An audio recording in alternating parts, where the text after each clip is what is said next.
to get some interceptions. Gibbs, I like your outfit.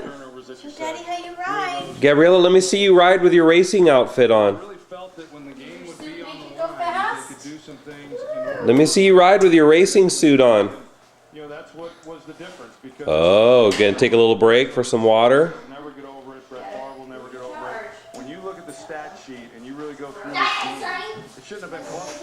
It should not have been a game. But Howie Long said it best. That this is what the Saints are about. It's what they've been about all season long defensively. They've given up yardage. But Whoa, good job, Gabriella. And I think when you look at the season for Brett Favre, Good job, girl. Your racing suit must really make you ride fast. Let me see.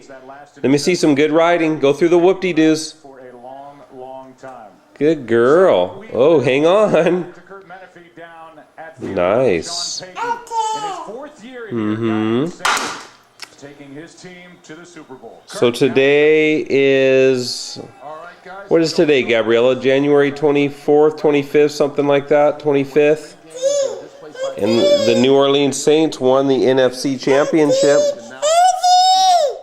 Wait, you want me to pick you up? Okay, I'll pick you up.